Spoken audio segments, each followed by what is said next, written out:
예, 오늘은 44장 말씀입니다. 44장 1절, 2절을 좀 보시면 요셉이 그의 집 청지기에게 명하여 이르되 양식을 각자의 자루에 운분할 수 있을 만큼 채우고 각자의 돈을 그 자루에 넣고 또 네 잔 곧 은잔을 그 청년의 자루 아귀에 넣고 그 양식과 돈도 함께 넣으라 하며 그가 요셉의 명령대로 하고, 이게 지금 요셉이 뭘 하고 있는 것이냐면 요셉이 자기 집 청지기 관리인에게 각 사람, 요셉의 형들입니다.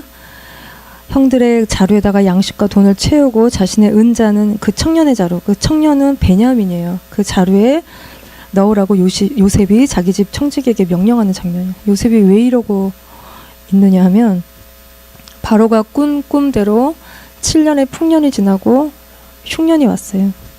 그래서 41장 57절에 보면 각국 백성도 양식을 사려고 애굽으로 들어와서 요셉에게 이르는 기근이 온 세상에 심하였어요.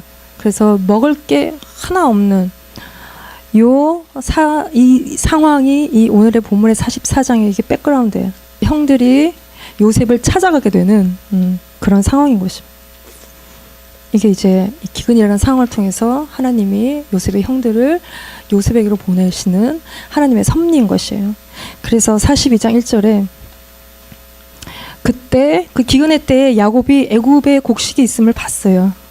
애굽에 곡식이 있다는 소식을 야곱이 들은 것이에요. 그래서 야곱이 먹고 살기 위해서 또 생명의 양식을 얻기 위해서 형제들을 요셉이 있는 애굽으로 보내는데 베냐민은 빼고, 얘는 또 어떻게 되면 안 되기 때문에 빼고 형들을 보냈을 때 형들이 애굽에 가서 요셉에게 양식을 구하기 위해서 무릎을 꿇고 양식을 구하는 아주 험블한 상황이, 그가 꿈을 17살 때 꿨던 것처럼 곡식단들이 다 그 형들이 자기에게 절하는 그 꿈 그대로가 이 상황 가운데 일어나기 시작하는 것이에요.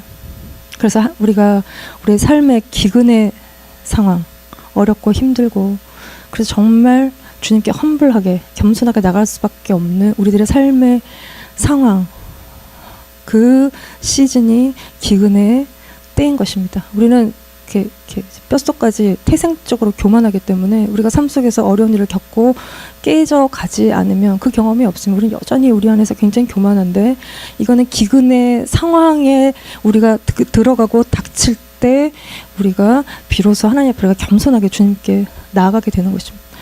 그러니까 우리가 아플 때, 몸이 안 좋을 때 가장 우리가 험불하게 나아가는, 그러니까 뭐 이런저런 여러 가지 우리가 인생에 어려운 일이 이제 올 수 있어요. 근데 그 중에 최고는 이게 몸이 안 좋을 때, 그때 우리가 하나님 앞에 이렇게 겸손하게 나가게 되는데, 우리가 뭐 다 잃었다 하더라도 우리가 건강을 잃지 않으면, 그래도 아직도 건강하다면 우리가 하나님 앞에 버티고 하나님 앞에 떡 이러고 서 있고 여전히 나를 설명하고 또 변명하고 내 감정에 충실하고 그러는 건 내가 아직도 건강하기 때문에 그런 면들이 있어요.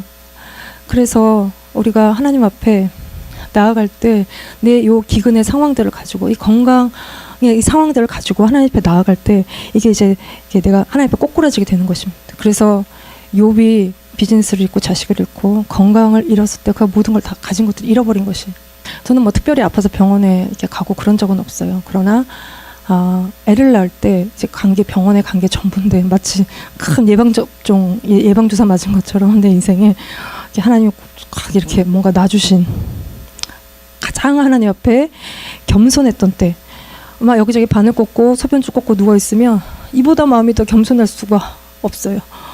이렇게 소변을 볼 수가 없으니까 이렇게 바늘로 뽑아내요. 소변을 방광에 소변이 꽉 찼는데 이렇게 이제 눌 힘이 없는 거예요. 그래서 바늘로 빼주면서 그 간호사가 하는 얘기가, 널스가 계속 소변을 못 보시면 요거 꽂아놓고 사셔야 된다고 계속 꽂아놓고 이걸 입겠다고. 이게 협박인지 막 뭔가 쪼는, 뭐 내가 안 보고 싶어서 안 보는 것도 아니고 이게 몸이 너무 망가져서 소변조차도 이렇게 누릴 수 없는 그 상황에 이게 뭔가 모든 게 나한테 푸시하는 것 같이 느껴지는 그 이제 상황에, 제가 이제 만물을 지으시고 나를 지으시고 내 생리 형사까지 다 주관하시는 주님께 소변 나오게 해달라고 내가 기도했어. 근데 이게 정말 이보다 더 겸손할 수가 없는, 그래서 이렇게 이제 원망과 불평이 입안에서 쏙 들어가고 주님 살려주시면 제가 이 한 몸 주님께 드립니다. 정말 확실하게 주님께 내가 이 한 몸 드립니다. 나 이 병원이 정말 너무 싫은데, 이 하얀 색깔조차도 너무 싫은데 주님 여기서 나가게 해달라고 이렇게 막 기도했던.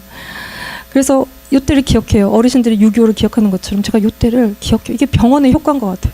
한 번 인생에 이렇게 되게 아프고 나면 이렇게 요때를 6.25 때를 잊지 않는 것처럼 요때를 기억해. 내 안에 다시 또 막 불평하고 원망하고 만사가 귀찮고 게으르고 악하고 아무것도 하기 싫고 잠이나 막 잤으면 좋겠고 막 이럴 때가 올 때 내가 요때를 기억하고 다시 내 마음과 생각을 요때로 이렇게 돌이키는. 이제 뭘 해도 아무리 힘들어도 이때보다 낫다 이거예요. 그래서 내 마음에 이제 우리가 왜 스트럭을 합니까? 하나님이 원하시는 게 있고 내가 원하는 게 있어요. 나는 편하고 싶고 이런 걸 원하는데 하나님은 꼭 우리가 하기 싫은데 하라고 하시는, 해야만 하는 어떤 일들을 우리에게 요구하시고, 그래서 이 속에서 이렇게 우리가 다 과정을 겪어요. 이 속에서 딱 순종하고 가면 좋은데 그게 잘 안 되니까 하나님이 원하시는 건 이건 것 같은데 나는 이루고 싶은 요 갈등, 스트러글 속에서 뭐가 발생해요? 스트레스가 발생해요. 이런 것들 속에서 이렇게 하나님 뜻대로 해야 되는데 난 이렇게 하고 싶고 이거를 막 스트러글 하면서 하나님 원하시는 걸 좀 해가다 보면 내 안에 막 스트레스가 발생해요. 그래서 여기저기 20대가 되면 그래도 막 이렇게 프레셔를 느끼도 우리가 견디는데 30대쯤이면 약간 또 이게 눌리는 것 같고 40대가 되면 이제 우리 몸에서 이 프레셔들을 못 이기고 연약한 부분부터 터져 나오는, 뭐 눈이 안 좋으면 눈에 핏줄 터지고 막 이렇게 장이 안 좋으면 변비 생기고 생리 리듬이 막 바뀌고, 이런 우리가 믿음으로 하지 않은 모든 일들은 우리가 몸으로 때우는 일들이 생기는. 그래서 그냥 주님이 원하시는 것이면 그냥 그 순간순간마다 순종하고 그냥 갈 때 우리가 이게 장수의 비결이 여기에 있고 생명연장의 꿈이 이제 여기에서 이루어지는 것입니다. 그래서 이 양식을 구하러 온 형들에 대해서 요셉이 오래간만에 만났지 않습니까? 굉장히 오래간만에. 근데 모른 척하고 엄한 소리로 너희가 어디서 왔느냐 그러더니 42장 9절에 이 형들을 정탐꾼으로 몰아세우는, 스파이로 몰아요.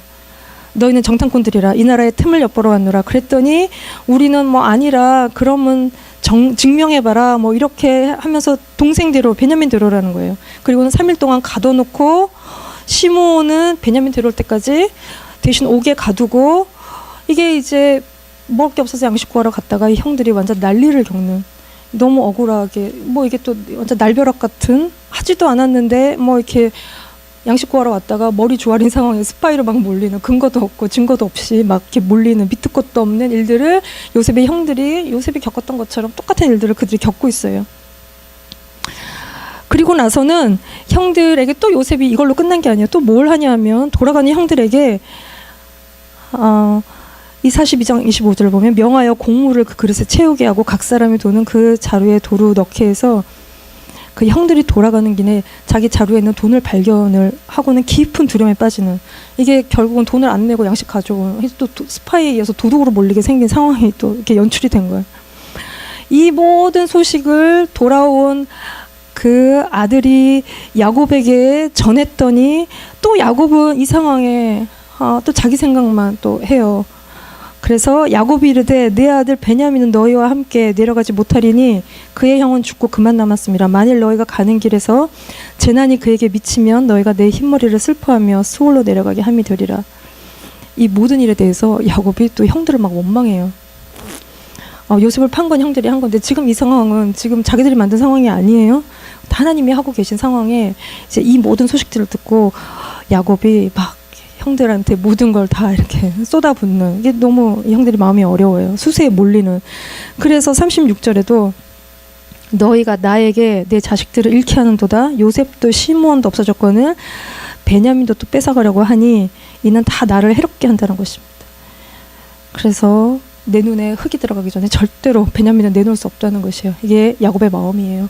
이렇게 야곱이 베냐민을 꽉 쥐는데 그럼에도 불구하고 야곱이 베냐민을 놓을 수밖에 없는 상황이 생겨요. 어떤 상황이 생겨요? 그 땅에 기근이 심하고 기근이 더 심해졌어요. 그래서 가져온 양식을 다 먹어버렸어요. 야곱이 다시 가서 형들에게 양식을 사오라고 요청할 수밖에 없는 상황이 또 생겼어요. 그때 유다가 근데 그냥 갈 수 없다. 베냐민 데려가지 않으면 양식을 구할 수 없다는 것이죠. 내가 데려갔다가 잘 데려올 테니까 걱정하지 마시고 베냐민을 대신해서 그 목숨 자기가 대신하겠다는 거예요. 그래서 야곱이요, 결국은 같이 읽어봅시다. 시작. 예, 전능하신 하나님께서 그 사람 앞에서 너에게 은혜를 베푸사 그 사람으로 너의 다른 형제와 베냐민을 돌려보내게 하시기를 원하노라. 내가 자식을 잃게 되면 이르리라. 자식을 잃게 되면 이르리라. 요 시점에서 야곱이 자기 손에 쥐고 있었던 베냐민을 내려놔요. 자기 인생 가장 귀한 거죠. 라헬, 요셉, 그리고 베냐민. 딱 베냐민 하나가 그 인생에 지금 살고 있는 삶의 의미예요. 이 베냐민을 야곱이 내려놔요. 야곱이 이스라엘이 되는 정말 그 순간이에요. 이르면 이르리라. 이거는 뭔가를 얻기 위해서 내려놓는 척하는 게 아니라, 지금 내려놨다가 집에 갈 때 다시 들고 가는 게 아니라, 정말 이 존재를 내가 인생에서 잃어버려도 나는 이 상황을 하나님 앞에서 그냥 받아들일 수 있는 마음일 때 이게 이르면 이르리라는 상태인 것입니다. 근데 야곱이 이거를 다 내려놓는 것입니다. 베냐민에 대해서. 그리고 그냥 선하신 하나님을 바라보고 하나님이 어떻게 해주실 것을 바라보는 믿음의 고백을 야곱이 하고 있어요. 그랬더니 그 결과가 무엇입니까? 베냐민이 형 요셉을 만나요. 형을 만나고 요셉이 베푸는 잔치에 참여하고 먹고 마시는 기쁨의 잔치에 참여하는 거예요. 근데 야곱이 놓지 않고 베냐민을 끝까지 붙들면 무슨 일이 생겨요? 다 굶어 죽지 않겠습니까? 야곱도 굶어 죽고 베냐민도 굶어 죽고 형제들도 다 굶어 죽고 살기 위해서 내려놔야 된다는 것입니다. 모두가 다 살기 위해서, 야곱부터 살기 위해서 쥐고 있는 걸 내려놔야 된다는 것이에요. 그래서 이렇게 우리도 우리의 야곱처럼 우리 손 두 손 가득 자식을 꽉 쥐어요. 우리의 그러니까 야곱이 이게 자기의 그 인생의 요셉을 잃어버린 그 슬픔, 뭐 고통, 상처 이런 것들 때문에 베냐민을 꽉 쥐지 않습니까? 이 야곱이 요셉을 잃고 어떻게 살았을까요? 뭐 사는 게 사는 것 같지 않았겠죠. 그 인생에 뭘 맛있는 걸 먹어도 맛을 느낄 수 없는 상태가 아니었겠어요. 그 상태 속에서 야곱이 사는, 그러니까 우리도 우리의 한계, 우리의 연약함, 우리의 어렸을 때부터 경험했던 뭐 어떤 상처 그런 것들 때문에 자식을 우리가 꽉 쥐는 경향이 있어요. 왜냐하면 우리의 인생이 자식의 인생과 너무 연결된.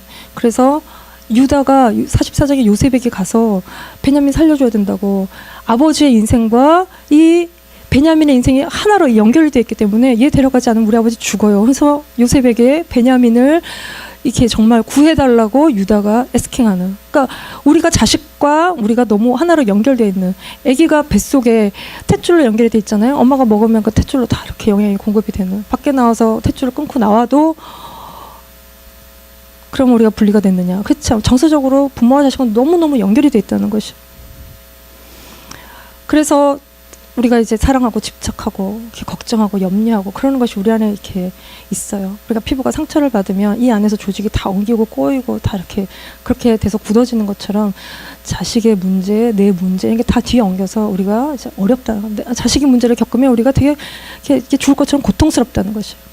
그래서 이제 저희 아들도 그렇고 딸도 그렇지만 너 무슨 문제가 있어서 너 힘들지 않냐고 물으면 우리 딸은 대뜸 나에게 엄마가 힘들지 않으면 자기는 힘들지 않다는 거예요. 그게 뭐 정답이죠. 자기는 이 문제가 이 문제 자체가 자기를 힘들게 하는 게 아니라는 거예요. 근데 이것 때문에 엄마가 힘들어하면 자기가 이제 힘들어진다는 거예요. 그러니까 걱정하지 말라는 거고 자기는 괜찮다는 거고, 정말 얘는 그 문제에 그렇게 집중하지 않아, 돋보기를 이렇게 보지 않아요. 그냥 성격상 그러지 않아요. 그리고 하나님도 괜찮다고 말씀하세요. 근데 꼭 자식 문제는 하나님이 이렇게 저에게 되게 명확하게 말씀하시기 위해서 꿈으로 말씀하시는데 정말 괜찮다고 말씀을 하세요. 그래서 이렇게 돌아보면, 그러고 보니 우리 이제 아버지도 저에 대한 걱정이 너무 이제 많으신, 그러니까 딸에 대한 아버지들이 갖는 걱정이 좀 있는 것 같아요. 딸들에 대한 특별한, 아버지들이 갖는 특별한 걱정, 거기다가 이제 오빠들이 있고 제가 끝에 있기 때문에 뭔가 모든 가족들 가운데 걱정이 나한테로 몰리는 경향이, 나한테 왜 그래 자꾸 이런 말이 나오게 하는 걱정이 몰리는 경향들이 있어요. 그래서 제가 운전 면허를 한국에서 따야만 해서 땄어요. 그러니까 학원을 한 달 다니고 운전 면허를 땄는데 이렇게 참 학원에서 뭘 배웠나 싶게 막상 차를 갖고 나오면 이게 실제랑 너무 다른 상황이 너무 많아요. 이렇게 주차를 할 때도 이게 학원에서 배운 것보다 막 너무 더 좁고, 그리고 차를 갖고 골목에 잘못 나갔다가는 재앙스러운 일들이 생기는 거예요. 길이 너무 좁아서 이렇게 가는데 앞에서 차가 와요.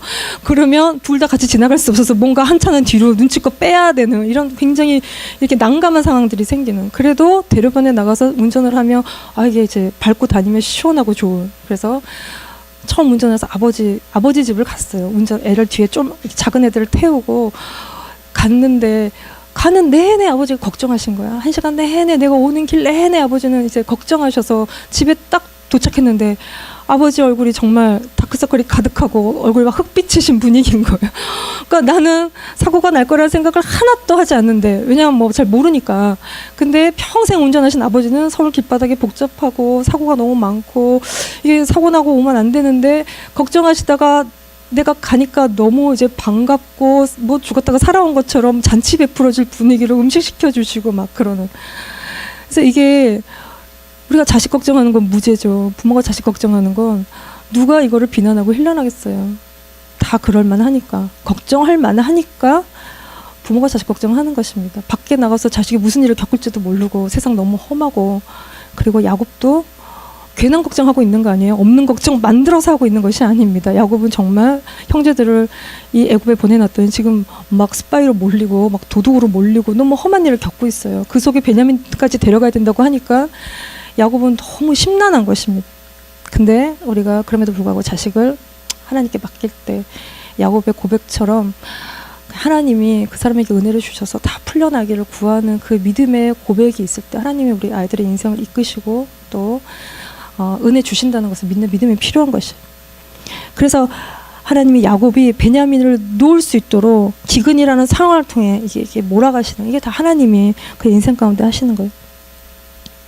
그리고 나서 요셉이 다시 양식을 구하러 찾아온 형들에게 그들과 잔치하고 즐거워한 다음에 또 오늘의 본문 이해할 수 없는 행동을 하고 있어요. 그래서 요 은잔, 요건 요셉의 은잔이에요. 요거를 베냐민 자루에다가 넣어서 이 모두를 다 위험에 빠뜨리는, 어려움에 빠뜨리는, 요 은잔은 되게 중요한 이제 물건이에요. 갖고 있는 사람의. 이걸 당시에 이게 이집트 우상 숭배하는 문화 속에서 이걸로 이렇게 물 넣고 막 점치고 이제 이러는, 뭐 요셉이 그런 거는 아니지만 되게 신성시하는 요 물건을 베냐민이 이제 훔쳐간 상황을 만드는데, 요셉이 왜 이런 상황들을 연거푸, 벌써 세 번째 스파이로 몰고 뭐 돈도 막 이렇게 집어넣고 은장까지 왜 이렇게 연거푸 이런 일들을 요셉이 하고 있느냐. 뭐 결국 뭐 형들은 대가를 치르는 것이지만 뭐 요셉이 이 형들에게 복수하고 있는 거냐. 지난날의 양심을 갖고. 이 1차적으로는 베냐민을 부르고 일들을 통해서 아버지 야곱을 이 자기가 있는 곳으로 부르는 것입니다. 그리고 두 번째는 형들이 요셉에게 나아가기 위해서 그냥 올 수 없어요. 과거 청산을 해야 되는 것이에요.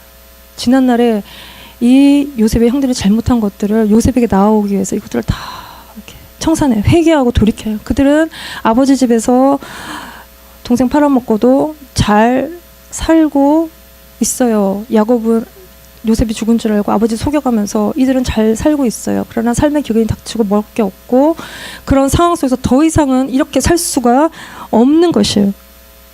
그래서 이 정탐꾼으로 몰렸을 때 그들의 고백입니다. 같이 한번 읽어볼까요? 시작. 예, 그들이 서로 말하되 우리가 아우의 일로 말미암아 범죄하였도다. 그가 우리에게 애걸할 때 그 마음의 괴로움을 보고 듣지 아니하였으므로 이 괴로움이 우리에게 임하였다는 거예요. 비로소 자기들이 요셉에게 뭘 했는지를 깨닫는. 또 22절도 보시면 르우벤이 그러니까 죄를 짓지 말라 하지 않았느냐, 핏값을 치르게 됐다는 거예요. 자기들이 어려움에 처하면서 동생이 어떤 어려움을 겪는지 그거를 생각하게 되는, 그리고 이들의 마음의 상태가 두려움의 상태예요. 자루 속에서 돈이 발견됐을 때도 혼이 나서 떨고, 요셉의 집에 갈 때도 떨고, 또 이 모든 상황과 요셉 앞에서 형들은 굉장히 이렇게 두려워하는, 이게 50장에도 가면 야곱이 죽은 이후에 또 자기들에게 해를 끼칠까봐, 요셉이 해를 끼칠까봐 이 형들이 또 두려워하는, 이게 이제 죄짓고 하나님을 떠나고 하나님 없이 사는 사람들의 죄의 증상이 이게 두려움 아니겠어요? 근데 요셉은 안심하고 두려워하지 말라는 것이에요.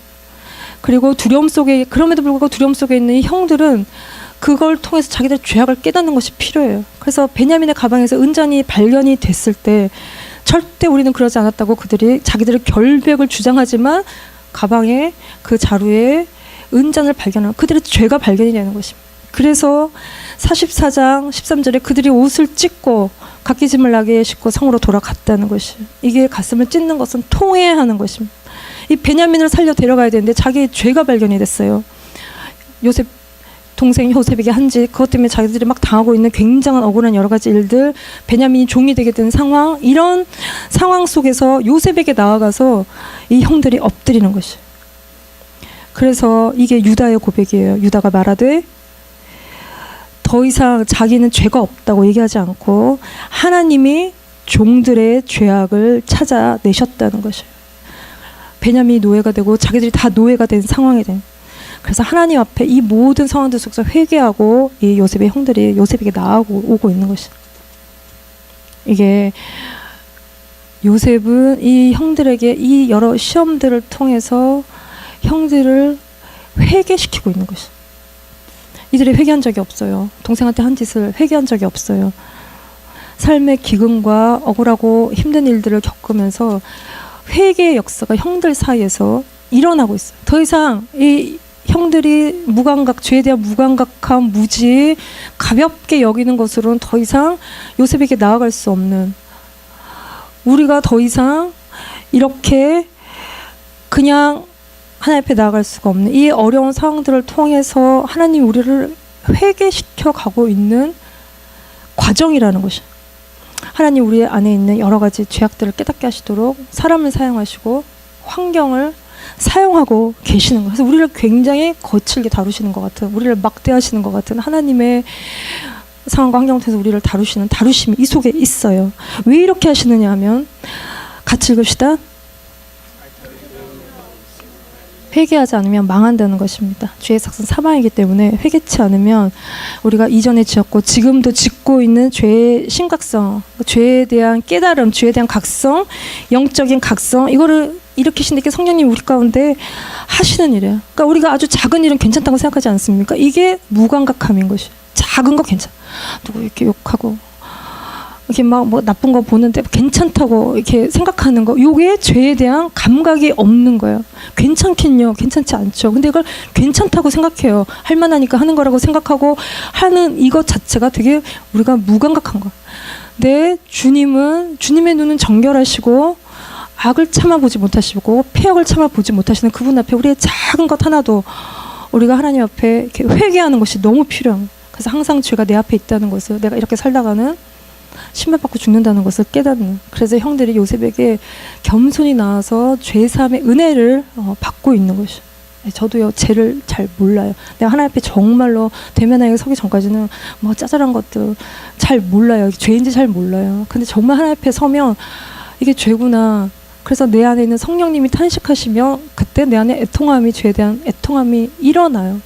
그거를 이렇게 우리가 이거 자주 하잖아요. 누가 이렇게 욕하기를 우리가 좋아하잖아요. 누가 어떻고 저떻고 욕하고 나면 여기서부터 불편해요. 이 중심에서 마음이 불편함이 일어나요. 하나님이 기뻐하시는 게 그냥 아닌 거예요. 그냥 내 죄악을 하나님이 작은 거 하나에서부터 작은 거 하나처럼 보이지만 다 이 중심에 가득한 걸로 나오는 것이 아니겠어요? 그래서 시편 30편 5절 말씀에 내 허물을 주께 자복하리라. 주께 내 죄를 아뢰고 내 죄악을 숨기지 아니하였더니 곧 주께서 내 죄악을 사하셨다는 거예요. 이거로 해서 형제들이 요셉에게 나아오고 있어요. 그래서 호세아 5장 15절 말씀 같이 읽읍시다. 시작. 예, 그들이 그 죄를 뉘우치고 내 얼굴을 구하기까지 내가 그곳으로 돌아가리라. 그들이 고난받을 때에 나를 간절히 구한다는 것입니다. 하나님 원하시는 회개에 이르게 하시기 위해서 우리를 이런 상황 가운데 우리를 이렇게 두시는 거예요. 그래서 유다는, 다시 한번 보면 유다가 요셉에게 그래서 가까이 나아가고 있어요. 이거는 유다가 요셉이 가까이 나아가는 것은 관계가 회복이 되고 있는 것입니다. 요셉 팔아먹은 유다가 그리고 요셉이 관계가 회복이 되고 있어요. 하나님과 우리의 관계가 회복이 되고 있고 예수님과 유대인의 관계가 회복이 되고 있고 우리가 이렇게 이제 마음에 서로 틀어진 관계에 있는 사람과의 관계가 회복이 되고 있는 것입니다. 이 죄악을 발견하신 하나님께 겸손하게 은혜 받기 위해서 자비하심을 구하고 요셉 앞에 간절히 나아가는 유다의 이 모습은 그 삶에 그가 회개한 증거예요. 그가 동생 팔아먹고 수아의 딸과 또 며느리와 관계하던 이 유다가 요셉에게로 돌아와서 죄를 뉘우치고 돌아와서 베냐민의 생명을 구하고 또 아버지 야곱이 요셉만 사랑하는 것을 시기하고 질투하던 것에서 아버지의 고통과 아버지의 마음의 어려움을 깊이 헤아리고 아버지를 위해서 베냐민을 구하기 위해서 요셉에게 나아가고 있는 그는 회개한 그 삶의 이것이 증거인 것입니다. 그래서 이제 종으로 이 아이를 대신하여 머물러 있어 내 주의 종이 되게 하시고 이 아이는 그의 형제들과 함께 올려보내소서. 이게 유다가 희생하는 모습, 예수 그리스도의 모습, 요셉에게 나아가서 베냐민의 생명을 구하고 자기를 종으로 이렇게 낮추는 예수 그리스도의 모습 그대로의 모습을 회개한 유다의 모습을 위해서 그를 통해서 예수 그리스도가 오실 그 예수님의 모습을 유다가 그대로 회개할 때 담고 있어요. 그래서 우리도 회개하고 주님께 돌이키면 우리 가운데 이 모습이 있는 거예요. 내 삶 속에서 누군가를 위해서 희생하고 누군가를 위해서 헌신하고 다른 사람의 짐을 막 져주고 이런 모습이 예수님의 모습이 회개하고 사는 우리의 삶 속에 그대로 이제 있다는 것입니다. 그래서 계시록 2장 5절을 보시면 같이 읽어봅시다. 시작. 그러므로 어디서 떨어졌는지를 생각하고 회개하여 처음 행위를 가지고 만일 그리하지 아니하고 회개하지 아니하면 내가 내게 가서 촛대를 그 자리에서 옮길 거라는 에베소 교회 교인들을 향한 하나님의 무시무시한 말씀이에요. 그러니까 우리가 곰곰이 한번 생각해 봐야 돼요. 내가 지금 하나님과 가까이 있는지 멀리 있는지, 멀리 있으면 그 사이에 뭐가 있는지, 내가 왜 언제 어디에서 어떤 부분에 있어서 내가 하나님과 확 다 틀어져 버렸는지, 내가 하나님 더 이상 믿지 않기란 부분이 어디서부터인지, 실망하고 좌절하고 있는 데가 어디서부터인지, 하나님만 바라보다가 망하겠다 싶어서 그 사이에 내가 대신 의지하게 된 것이 무엇인지, 하나님을 아주 불신하고 있는 그 타이밍이 언제인지, 내가 몇 살 때 무슨 일로 어떻게 해서 내가 하나님으로부터 마음이 떠났는지, 이렇게 이제 이게 더 이상 하나님 믿을 수 없어 이 문제에 있어서는 라고 생각하는 그 부분이 어디 있는지로 돌아가서 혹시 떨어진 지점이에요. 하나님으로부터 거기로 돌아가서 회개하여 하나님의 사랑과 신뢰의 자리로 옮기지 않으면 촛대를 주님이 옮겨버리시겠다는 거예요. 촛대를 옮기면 주님이 더 이상 우리와 함께 하시지 않습니다. 성령님이 우리와 더 이상 함께 하시지 않습니다. 영적인 축복이 더 이상 없습니다. 그건 사망의 상태예요. 그렇게 하시겠다는 거예요. 그래서 내가 어디서부터 꼬였는지를 잘 돌아보아. 내가 언제부터 그때부터 꼬였는지 그 문제 때문에 내가 하나님을 딱 불신하게 된 그 순간이 다 있어요. 사람들마다. 그때로 돌아가서 잘 생각해보는 것이 너무 필요하다는 것이에요. 사람들이 살면서 감당이 되지 않는 일들을 겪으면 그 속에서 우리의 마음의 상태가 엉기고 꼬이고 그대로 굳어져 버려요. 우리가 피부도 이렇게 상처를 받아요. 작은 상처는 그냥 겉에서 나온 상처는 그냥 금방 힐링이 돼요. 근데 안에서부터 깊이 상처를 받으면 그 피부 조직 안이 엉기고 꼬이고 그게 그대로 이제 굳어져서 참 상처 자국을 만들고 그러는데 이거는 약을 좀 바른다고 해결이 되지 않아요. 이거는 다시 상처를 줘야 돼요. 그 피부를 다시 새롭게 하기 위해서 또 깊고 아픈 상처를 밖에서부터 안으로 이렇게 주면 그 안에서 다시 재생, 리뉴, 힐링이 되기 시작하는, 그렇게 해서 피부는 이렇게 새롭게 만드는 거죠. 근데 우리도 우리의 마음에 깊은 그러니까 우리가 상처는 왜 받아? 감당할 수 없을 때 상처럼 내가 이 상황이 감당이 안 돼. 근데 감당을 못했고 그 상황에 잘 처리를 못하면 내 마음이 뭔가 어떤 순간에서 꼬여버리고 꺾이고 그게 그대로 굳어져서 항상 삐딱해요. 무슨 말만 하면 부정적이고 생각부터가 부정적이고 꼬이는 생각들이 우리 안에 살아. 그때는 이렇게 약간의 위로의 말들로는 이 상황이 내 마음에 굳어진 것들이 해결이 되지 않아요. 하나님이 삶의 기근을 통해서 억울한 일을 통해서 우리에게 다시 우리의 삶에 굉장한 상처를 주시고 또 자극을 주시면 그때 내 안에 보이는 반응이 뭐예요? 내 안에 있는 게 다 나오지 않습니까? 원망하고 불평하고 교만하고 막 견딜 수 없고 판단하고 이런 마음들이 다 올라올 때 그걸 하나하나 하나님 앞에 나아가서 내 안에 이거 있다는 것들을 깨닫고 다 하나님 앞에 회개하고 돌이킬 때 다시 내 마음이 새로워지는, 리뉴가 되는, 말랑말랑해지는 원래의 상태로 하나님을 바라보았던 그 상태대로 돌아간다는 것이에요. 그래서 하나님 우리의 삶 속에서 계속 자극을 주시는 거예요. 계속 이렇게 찌르시고 저렇게 찌르시고 우리를 이렇게 새롭게 하고 계신 과정인 것입니다. 이게 삶 속에서 우리에게 주시는 기근과 또 이해가 안 되는 그 속에서 일어나는 일들인 것입니다. 그래서 계시록 2장 21절을 같이 읽어봅시다. 시작. 예, 회개할 기회를 주셨대요. 근데 음행을 회개하지 않는다는 것입니다. 그래서 우리가 회개할 수도 있고 하지 않을 수도 있고 이거를 받아들여서 나를 변화시키는 하나님 앞에 회개하는 기회가 될 수도 있고 마음이 더 악해져서 더 깊은 상처가 하나가 더 나는 경우들이 생길 수 있어요. 그러지 말라는 거. 그렇게 되면 촛대를 옮기시겠다는 거예요. 그래서 45장 1절 말씀을 같이 읽어봅시다. 시작. 예, 이렇게 이들이 자신들의 죄를 깨닫고 요셉에게 나올 때 요셉이 비로소 자기의 존재가 누군지를 알려요. 그전에는 요셉이 자기가 누군지 말하지 않습니다. 형들도 요셉을 바로 앞에다 놓고 보면서도 요셉인지를 몰라요. 존재 확인이 안 돼요. 근데 그들이 회개하고 겸손히 나올 때 요셉을 시종하는 자들 앞에서 그 정을 억제하지 못해서 자기에게 물러가게 하고 형제들에게 비로소 자기 자신을 알려요. 그때 그와 함께한 다른 사람이 없었다는 것입니다. 회개 자리는 나와 하나님 그냥 둘인 것이에요. 내 앞에 그때 회개하고 나갈 때 내 앞에 하나님의 존재, 하나님의 계심, 하나님을 경험하는 일들이 그 회개 자리 속에서 깨닫게 되는 것이에요. 그래서 하나님이 회개하라고 무섭게 말씀하시고 나를 막 험하게 다루시는 것 같을 그때에도 하나님은 긍휼하시고 자기의 정을 억제치 못하시고 있다는 것을 우리가 되게 이해가 되지 않고 너무 마음이 어려운 상황 속에서 그것들을 바라보는 것이 그래서 너무 중요한 것이에요. 그래서 요셉은 지난날에 힘든 일들이 많이 있었어요. 그러나 형들을 향해서 억한 마음이 없어요. 왜 그럴 수 있었는지를 보면 같이 읽어봅시다. 시작.